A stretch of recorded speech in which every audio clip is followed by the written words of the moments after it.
함께 예배하는 모든 분들 가운데 이 말씀에 축복이 함께 하시기를 주님의 이름으로 축원합니다. 우리는 지금 마태복음 3장에 회개하라 천국이 가까이 왔다라는 그 말씀을 우리가 지금 함께 나누고 있습니다. 회개할 때 바로 천국을 경험하는 삶, 천국에 참여하는 삶을 바로 살아간다고 말씀을 드렸습니다. 천국이라고 하는 것은 하나님의 통치를 이야기한다고 말씀을 드렸습니다.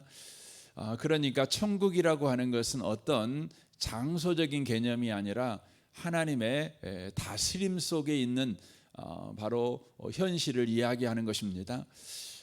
천국, 하나님의 통치, 하나님의 다스림, 하나님의 보호와 하나님의 간섭과 하나님의 인도와 하나님의 일하심이 있는 바로 인생, 바로 그것을 바로 천국이다 이렇게 말하고 있다고 하는 것이죠. 그래서 여러분 예수 믿는 사람은 천국까지요. 그 표현 자체가 틀린 표현은 아니지만 오해를 많이 삽니다. 왜냐하면 천국 간다 그러니까 간다는 개념이 여기 있던 사람이 저쪽으로 가는 거 아니겠습니까? 그러니까 장소의 이동을 우리는 오해할 수 있습니다. 그런데 천국은 장소의 이동이 아니라 바로 주권의 변화입니다. 그러니까 내가 주인된 삶이 하나님이 주인된 삶으로 바로 바뀌는 것입니다. 내가 목자인 삶이 하나님이 목자가 되어주는 삶으로 바뀌는 것이죠. 내가 일하던 인생이 하나님이 일해주는 인생으로 바뀌는 것입니다. 이걸 가르쳐 바로 천국이라고 하는 것입니다. 천국 간다, 우리는 이 표현을 쓰고 있지만 저와 여러분이 기억해야 되는 것은 하나님이 나를 다스리신다. 그런데 그것이 바로 영원하다. 어떤 죽음도 어떤 상황도 그것을 가로막지 못하고 온전한 하나님의 통치가 우리의 삶 가운데 바로 현실이 되는 것, 이것이 바로 저와 여러분이 천국 가는 것이라고 말씀을 드릴 수 있습니다. 그러니까 저와 여러분은 죽어야만 천국에 가는 것이 아니라 바로 이 땅의 삶을 살아가면서도 천국을 바로 소유하며 살아갈 수 있다는 것이죠. 왜냐하면 이 땅의 삶을 살아가면서도 하나님이 우리 인생의 목자가 되는 삶은 바로 가능하기 때문에 그렇습니다. 하나님이 공급자가 되어주시고 하나님께서 우리 인생의 보호자가 되어주시는 것은 얼마든지 바로 가능하기 때문에 그렇습니다. 이스라엘 민족이 광야에 있었지만 그 광야 척박한 땅에서도 하나님은 그들과 함께 하셨고 그들의 목자가 되어주셨습니다. 그러므로 광야가 부족한 것이 아니라 넘치게 풍성한 곳이었습니다. 하나님의 통치가 바로 그들 가운데 있었기 때문에 그런 것입니다. 그러므로 우리의 환경이 좋아지고 상황이 좋아지면 천국이 되는 것이 아니라 어떤 환경과 상황에서도 하나님의 통치가 있다면 바로 그것이 천국이 된다고 하는 것입니다. 그런데 그 천국이 어떻게 갑니까? 회개할 때 가게 된다고 하는 것입니다. 회개는 바로 잘못을 바로 시인하는 것이 회개가 아니라고 말씀을 드렸습니다. 우리가 요한 1서에 보면 만일 우리가 우리 죄를 자백하면 그는 미쁘시고 의로우사 우리 죄를 사하시며 모든 불의에서 우리를 깨끗하게 하실 것이요 라고 말씀하고 계십니다. 그 말씀 때문에 회개라는 것은 죄를 자백하는 것이다 라고 생각을 합니다. 그러나 그 성경을 우리가 더 깊게 읽어보면 죄를 고백하는 것, 죄를 자백하는 거라는 의미가 바로 그런 의미가 아니라 저는 주님 없으면 죄를 지을 수밖에 없는 자입니다. 이걸 말하는 것입니다. 그러니까 주님, 제가 실수했어요. 제가 잘못했어요. 제가 조금만 정신 차리고 살았다면, 제가 조금만 더 내가 예를 쓰면 죄를 안 지었을 것인데 내가 그때 뭔 정신으로 살았는지 모르겠어요.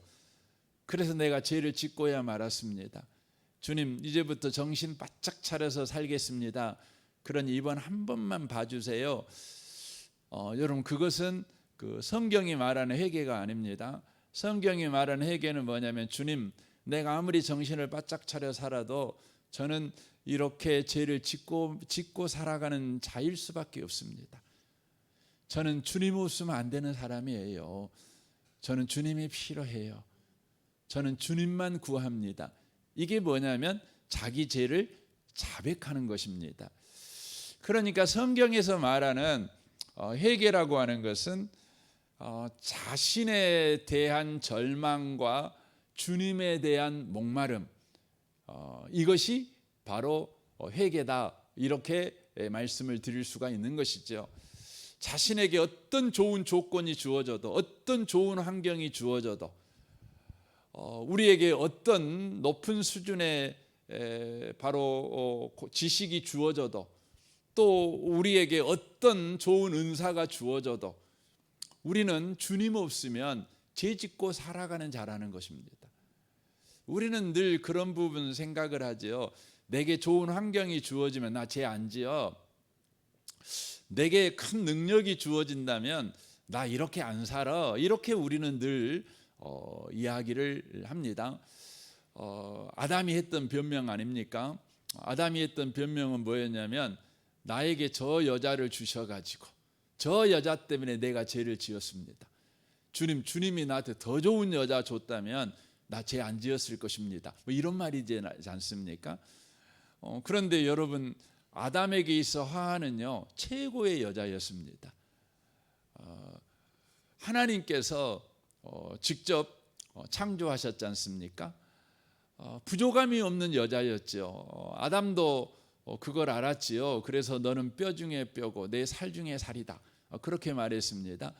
그 표현이 뭡니까? 내가 가지고 있는 것 중에 최고가 당신입니다. 내 삶의 보석이 바로 당신입니다. 그런 말입니다. 당신 없는 인생은 바로 보석이 빠져버린 다만 보석 함에 불과합니다. 뭐 이런 표현이 되겠지요. 그렇지만 그가 그런 귀한 여자와 함께 살면서도 그는 죄를 지었습니다. 아담과 하와가 에덴 동산에 살면서 죄를 지었습니다. 그냥 그들이 그 사글세방에 살면서 죄 지은 게 아니에요. 그들이 거칠고 참으로 쓴내나는 광야에 있다가 죄를 지은 것이 아닙니다. 그들은 에덴 동산에 있으면서 바로 죄를 지었습니다. 왜 죄를 지었습니까? 여러분 아무리 좋은 환경도요 주님과 동행하고 있지 않으면 우리는 죄 짓고 삽니다. 그래서 여러분 가난한 사람도 죄 짓고 살지만 부자도 여러분 만만치 않게 죄를 짓고 살지요. 우리 사회에서는 우리가 가난한 사람이 죄를 짓는 거 보지만 여러분 부자들이 더 큰 죄를 짓는 걸 우리가 보게 되는 거 아니겠습니까? 그러니까 환경과 상황과 조건이 우리를 죄 안 짓게 만들 수 있느냐? 절대 그럴 수 없다는 거죠. 여러분 인류는요 인간이 죄 안 짓게 하기 위해서 고급한 인간이 되기 위해서 인류 역사는 끊임없이 노력을 해왔지 않습니까? 그 노력의 일환이 뭡니까? 바로 교육시키는 것입니다. 인간이 왜 죄를 짓느냐? 무식하니까 죄를 짓는다고 생각을 했어요. 그래서 더 가르치는 것이죠. 더 가르치는 것이죠. 초등학교 나온 사람보다는 중학교 나온 사람이, 중학교 나온 사람보다는 고등학교, 대학교, 대학원 나온 사람이 더 인생을 바로 고급하게 살아가게 될 것이다. 왜냐하면 그들이 고급한 지식을 갖고 있는 까닭에 그렇다. 고급한 지식은 인생을 고급하게 살아가게 만들 수 있다. 이런 믿음이 인생 속에 있었습니다. 그러나 여러분 현실을 보십시오. 현실을 보시면은요, 여러분 배운 사람이 더해요. 배운 사람이 더합니다. 여러분 옛날에 우리 부모님들, 우리 앞선 선배들은 많이 못 배웠지 않습니까? 참 말하는 것도 거칠고 표현 자체도 너무나 이렇게 가난하고 그랬죠. 요즘 아이들 표현하는 것 보면 얼마나 풍성한지 모르죠. 꽃을 보면서 표현하는 표현을 보면 얼마나 많은 형용사를 그냥 가져다 쓰는지 참 놀랍습니다. 그러나 여러분 요즘 얘기들 때부터 보면 영악해요. 영악하죠. 여러분 우리는 그걸 고백하는 겁니다. 주님 없이는요 우리는 죄짓고 삽니다. 회개가 뭡니까? 주님 없이는 안 돼요 주님, 그겁니다. 오늘 본문에 오늘 본문에 아들, 둘째 아들이 나오지요. 이 둘째 아들은 이런 생각을 했어요. 내게 아버지가 주는 그 어마어마한 유산만 내게 있다면 내가 인생 근사하게 살 수 있어, 내가 인생 멋있게 살 수 있어, 이 생각을 이 둘째 아들이 한 것 같습니다. 그래서 아버지에게, 아버지 어차피 저에게 물려줄 거 좀 당겨서 물려주시면 안 되나요? 그런 거죠. 돈만 있으면 된다고 생각했으니까. 그래서 어마어마한 아버지의 유산을 가지고 그가 이제 어떻게 합니까? 먼 나라를 떠납니다.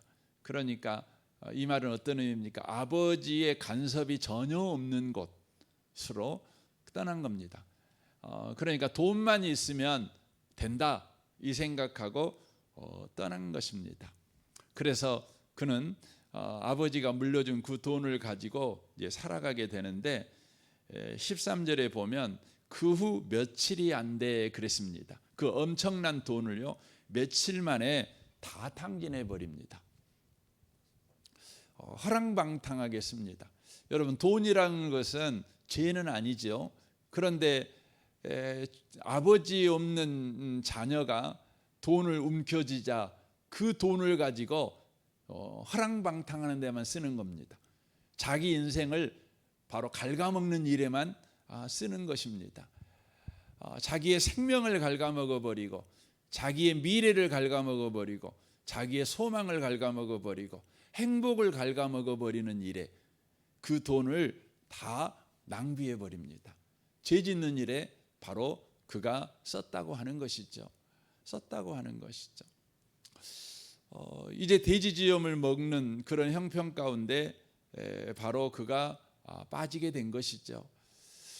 돈이 그에게 주어졌지만 그 돈을 그 둘째 아이가 쥐게 될 때에 그 돈으로 그는 근사한 인생을 살아가기는커녕 이렇게 비참한 인생이 돼버린 것입니다. 그런데 그가 17절에 보면 이에 스스로 돌이켜 이르되 내 아버지에게는 양식이 풍족한 품꾼이 얼마나 많은가, 나는 여기서 줄여 죽는구나 라고 말합니다. 바로 아버지를 생각합니다. 자신의 삶은 아버지 없이 돈만 있으면 돼라고 생각을 했는데 이 비참한 상황에서 이 아이가 생각하는 게 뭐였냐면 아버지를 생각한 것입니다. 아버지만 있다면 내 인생은 바로 회복될 수 있다는 것이죠. 그래서 이 아이가 어떻게 합니까? 아버지께 돌아가기로 합니다. 아버지께 돌아갑니다.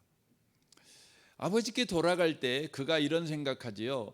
나는 죄를 지었기 때문에 아버지 없이 내가 내 스스로 근사한 인생을 살아갈 수 있다고 아버지 마음에 대못질을 했으니까 나는 아버지의 자식이 될 수 없어. 나는 아버지께 내가 돌아가더라도 나는 아버지의 집에 종이 될 거야. 이 생각을 합니다. 이 말은 어떤 의미입니까? 나는 종이 되더라도 아버지 집에 가야 되겠어. 머슴이 되더라도 아버지 집에 가야 되겠어.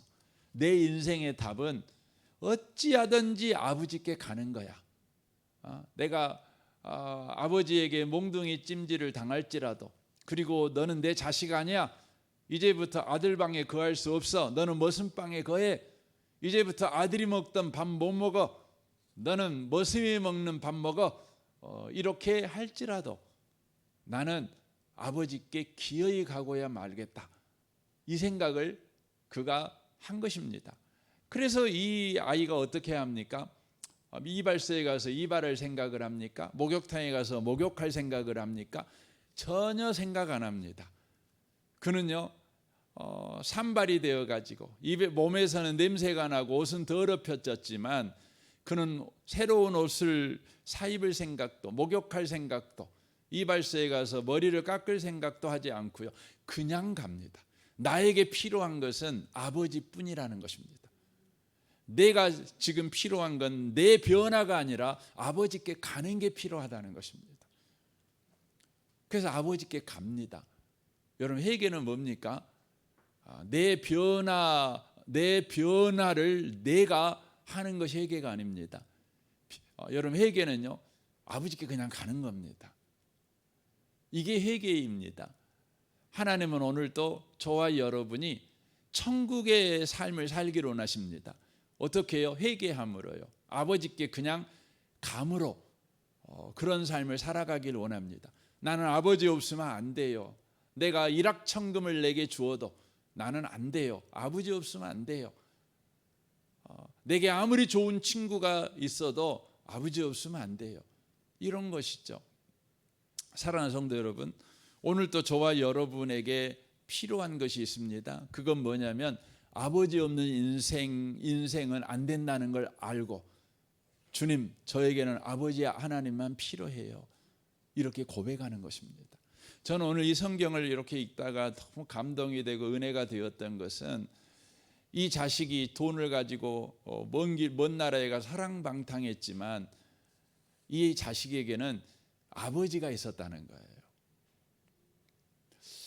여러분 회개는 누가 가능하냐면 아버지가 있는 사람만 회개가 가능해요. 여러분 회개하면 하나님이 우리 아버지가 되주시냐? 그 말이 아니에요. 회개는 누구만 가능하냐면 하나님이 자녀 삼으신 자만 회개가 가능해요.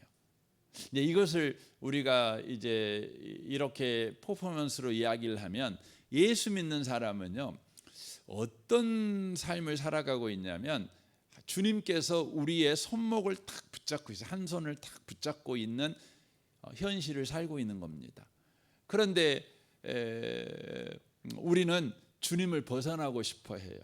그래서 우리의 주님이 붙잡고 있지 않는 다른 손으로 주님을 떠나서 주님을 외면하고 주님께 고개를 돌리고 내가 주인 되어서 내가 살아가는 것이죠. 살아가는 것이죠. 그때에도 주님은 나를 붙잡고 있는 손을 놓지 않으셔요. 계속 붙잡고 있는 것이죠. 그래서 내 손 갖고 내가 주인 되어 가지고 내가 이렇게 살다가 고단하고 피곤하고 절망을 느끼죠. 그때 비로소 뭘 알아요? 아버지께 다시 돌아가는 거죠. 그래서 그 나머지 손으로요 나를 붙잡고 있는 주님의 손을 딱 붙잡는 거예요. 주님 하는 거죠. 주님 하는 것이죠. 이게 뭐예요? 이게 회개입니다. 이게 회개입니다. 사랑하는 성도 여러분, 우리가 회개할 수 있는 사람이 된 것은 바로 하나님께서 우리 손을 붙잡고 있다는 겁니다. 우리가 하나님의 자녀라는 것입니다. 하나님이 우리를 자녀 삼으셨다는 것입니다. 그리고 우리가 주님을 떠나 내 마음대로 살 때에도 하나님은 여전하게 우리 손을 붙잡고 있다는 것입니다. 너는 내 아들이야. 그렇게 하고 있다는 것이죠. 그래서 저와 여러분이 때가 되면 깨닫게 됩니다. 나에게는 아버지가 있어. 나 아버지께 돌아갈래. 주여 하고 주님 앞에 돌아오는 것이죠. 그때 어떤 일이 벌어집니까? 20절 이하에 보면 아버지가 그 아들을 맞이하고 그 아들에게 뭐 합니까? 22절에 보면 종들에게 이르되 제일 좋은 옷을 내어다가 입히고 손에 가락지를 끼고 발에 신을 신기라. 그리고 살찐 송아지를 끌어다가 잡으라. 우리가 먹고 즐기자. 바로 천국의 삶이 시작되는 것이죠. 주님께서 아버지의 것으로 우리 인생을 바로 채워주시고 입혀주시고 먹여주시고 바로 그런 삶이 시작되고 있다는 것을 우리에게 말씀해주고 있다고 하는 것입니다. 사랑하는 성도 여러분, 오늘 하루를 여러분 살아갈 때에도 순간순간 여러분 회개하셨으면 좋겠습니다. 주님, 저 주님 오시면 안 되네요. 여러분 자책에 빠지지 마십시오.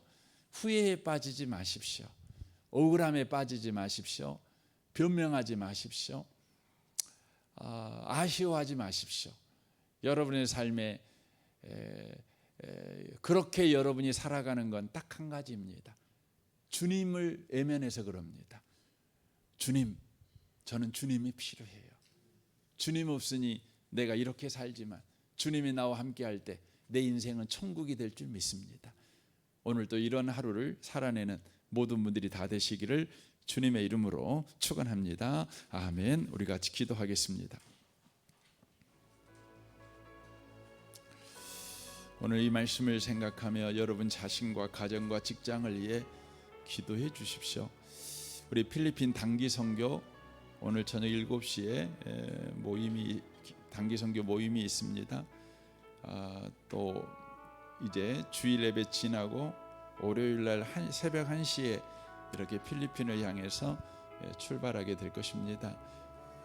그 일 가운데 하나님의 은혜가 늘 함께하는 은혜 있도록 기도해 주시면 좋겠습니다. 우리 청소년 청년 여름 캠프 다음 주 목요일부터 토요일까지 진행되는데 이를 위해서도 기도해 주십시오.